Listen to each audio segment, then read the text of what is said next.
Yeah, yes, you could take anything with you and live, but yeah. And how were you moved from one house to the other? How did you get from one area to the For other? now, well, this is not a big town. The streets from one street to another street. We had also wagon was no problem at all, and that's where we was living till. And what were the accommodations that you were given? What was the living arrangement when you were moved into the ghetto? The living arrangements, you live only with Jews together. How big an area did your family live in? In square foot? No. I mean, how many rooms did you Oh, have? we had a nice, we had a nice house, but for maybe 3 bedrooms, 4 bedrooms, 3 And bedrooms. how many of you were there? We was 5, but later came. You see, our city was the only one city that's real state till the last one. They started to kill the smaller towns, to make to kill them in on the spot, to dig what do you call it, Ditches. grave ditches. Or other cities, it was more lucky, they brought them into our ghetto. Like, for example, even from Białystok, which was far away, they sent it on to us. Thousands, maybe 1,000 people, maybe more. Than you have other cities like Shalsha, smaller towns. They send it out to our ghetto. When you first moved into the ghettoized area, what was your life like there? This was life with no value. It was life. We walked every day. You had to go in go to work. Of me, we had a horse and wagon. We took the workers to work, but. Did you have to get special cards that enables you to do this, to take the laborers to work? Yeah, I guess we need a card to take them out because you have to coming back, and they brought into our ghetto double, maybe more than double from other towns. So we right away, or no, not right away. Slowly, and then we had to share whatever we had with them. Was not easy. So what happened when we was going taking people to work, a lot of people they brought in, whatever the schmatters you have, they took them with you, give it to the going, and they bought some potatoes. Or we had with the wagon, so we was going, when we was returned, we was going into the villages and buying something, we exchange things, and bringing some food for the ghetto, And this was later on? Or was this as soon as you got into the ghetto? No, later, yeah. When you first moved into the ghetto, how were you able to get food at that time? Oh, this was the Judenrat. They worked with the Germans. They had to supply them. They supplied them some, and so that's these people. And then the Judenrat was working like they had their own branches.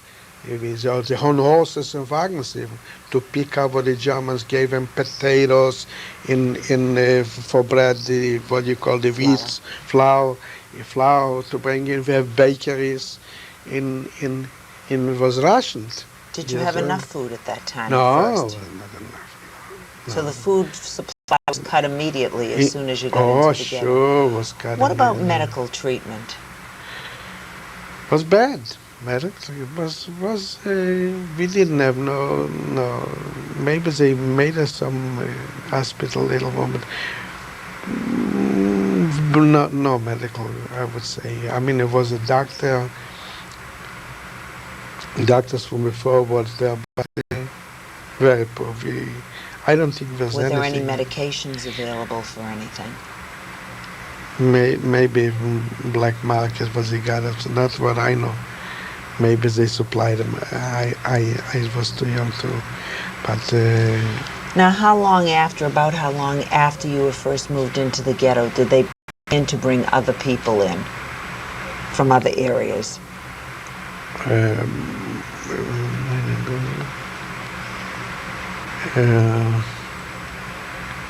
Maybe 6 months later. And then what happened? Days. They brought in people from like I said, from Bialystok, Einefke, Shelchev, Lineve, some of them because they killed them right on the spot. From Breze, some survivors came in. Wherever some of them ran away to the woods, they couldn't survive that, and the partisans still wasn't working, so they came into our ghetto. And what happened when they brought these people in? How did your life change when they brought these people? Well, it was even worse. We had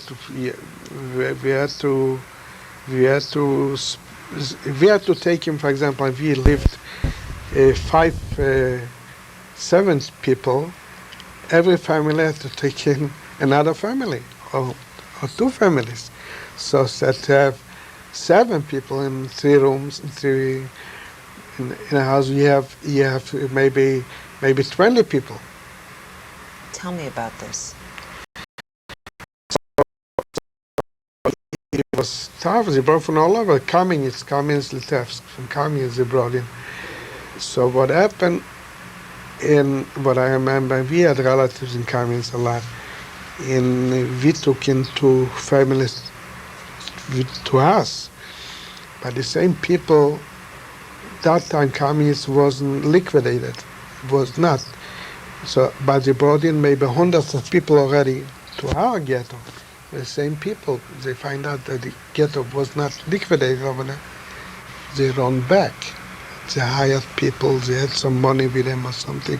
So it was like people came in and took them back. So later they liquidated the How many people moved into your apartment with you? I would say in my apartment we was 2 or 3 families. I know a mother and daughter was, and then I would say maybe we were 7, 9, maybe 14, Tell me how 15. you work this out between the people that moved in with you. It depends. Every family is like same like a marriage. Depends on the people. Sometimes they work that good. Other families, some people they How did it conflicts. work out with your family? Well, it worked out okay. My mother was a smart woman, and especially we had, like we took him from it was some relatives came like from the other cities or something. It works out okay. I mean, we had to share with them, and especially we had maybe a little better because we had working like with the horse and wagon. We can bring in from sometimes little more, but it was rough. The Germans was bad. Was the impossible. I mean, every day the animals, modern animals, for example. Usually we was going. I remember last time I was traveling with the horse into Horeb. There was a bridge where the Germans was watching the bridge, so they demanded from the Unraj they should give him workers to the bridge to clean up the soldiers, the rooms, and this and that. And we was in one time, so we was every day. A lot of times we were going the same route, but when we was going back, it was a village over there called Horove. We was going in. Some people we knew some goyim, so we brought in something to them schmattes, but we gave them away. They gave them some wheat and some potatoes. We bought it for ourselves, for the Junrat a little. So that's what. Were you ever caught by the Germans bringing this back? That's what I'm trying to say. And one day we went right by the village, but on the